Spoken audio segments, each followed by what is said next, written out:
এই মাটির মানুষটা সবসময় নিজেকে পরিষ্কার রাখতে অনেক পছন্দ করত।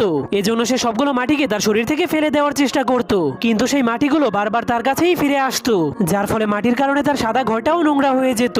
এজন্য সে তার ঘরটাকে পরিষ্কার করার জন্য সেই মাটিগুলো মোছার চেষ্টা করলে তার ঘরটা আরো বেশি নোংরা হয়ে যায়। তখন তার মাটির হাতগুলোকে দেখার পর মাটির লোকটা ভাবতে শুরু করে, যদি আমার কাছে এক বালতি পানি এবং হাতের গ্লাভস থাকতো তাহলে আমি আমার ঘরটাকে অনেক সুন্দর করে পরিষ্কার করতে পারতাম। কিন্তু তখনই লোকটা দেখতে পায় তার ঘরের মধ্যে একটা বক্স চলে এসেছে। এরপর সে ওই বক্সের ভেতর থেকে হাতের গ্লাভস এবং এক বালতি পানি নিয়ে তার ঘরটাকে পরিষ্কার করতে শুরু করে দেয়। কিন্তু তার ফ্লোরে আবারও ময়লা লেগে যাবে এই ভয়ে সে ধীরে ধীরে পিছাতে শুরু করে দেয়। এর কয়েক মিনিট পর তার পুরো ঘরটাই পরিষ্কার হয়ে যায়, কিন্তু সে হাঁটতে গেলেই তার ঘরটা আবারও ময়লা হয়ে যাবে। এজন্য সে ভাবতে শুরু করে, যদি তার কাপড়ের জুতা থাকতো তাহলে তার ঘরটা আর নোংরা হতো না। যা ভাবার পরেই সেখানে আবারও একটা জুতার বক্স চলে আসে।